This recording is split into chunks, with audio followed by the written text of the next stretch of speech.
College छात्र दीपकर चिकित्सा पाई अर्थ साजिछि बाधक। अर्थ सांगको दाऊ साजिछि असह्य जंत्रणा। मेडिकल सज्जारे 16 वर्षीय दीपक अर्थ अभावरू होई पारुनी चिकित्सा। सांगको बंचाइबाको गाँ गाँ घर घर बुली सांग मागुचंती भिक्षा।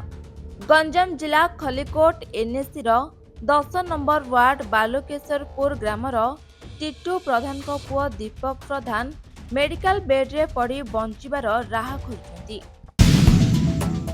बैतरणी नदी में भासुवा अवस्था महिला को उद्धार करिवार 24 घंटा न पूरणु आनंदपुर पुलिस रहस्य उन्मोचन करने सहित हत्या अभियोग अभियुक्त को गिरफ्त करिवारे सफल होइछि। आनंदपुर थाना मनोहरपुर पंचायत स्नान पुराणी पानी निकट सुनामईठारे बैतरणी नदी में गोटे मृतदेह भासुवा खबर पाई प्राय राति 9:30 समय आनंदपुर पुलिस सेठारे पहुंचला। इस बार 2024 लेट नाइट रे गोटे इनफॉरमेशन मिला बैतरणी नदी सुनामुही अंचल गोटे डेड बॉडी भासुची। इनिशियली ताकू आमे डायरी एंट्री करी प्रिलिमिनरी इंक्वायरी करिलु थाना स्टाफ पठेकी।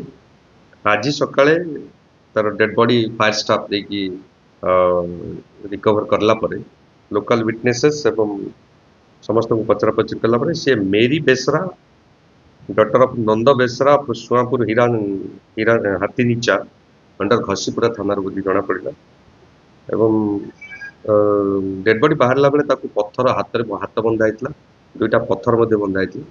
तेणु प्रिलिमिनारी ऑफिसर जे इनक्वारी करते रिपोर्ट आधार गोटे हत्या मामला आम रुजु कलु एवं प्रिलिमिनारी इन्वेस्टिगेशन रे अभियुक्त को ठाब कर। आनंदपुर क्लब तरतरा खेल पड़िया ठारे 25तम मां तारिणी कप अंतरराज्य फुटबॉल टूर्नामेंट उद्यापित हो जाइछि। उद्यापनी दिवसर फाइनल मैच मां कामाख्या स्पोर्ट्स क्लब बिहार और चक्रधरपुर झारखंड मध्य अनुष्ठित होइतला, जोंथरे झारखंड को परास्त करी चैंपियन होइतला बिहार। जदि आपंक आम भिडी भल लगा तेब आम चैनल को लाइक शेयर और सब्सक्राइब करने को जमा भी भूलु नहीं।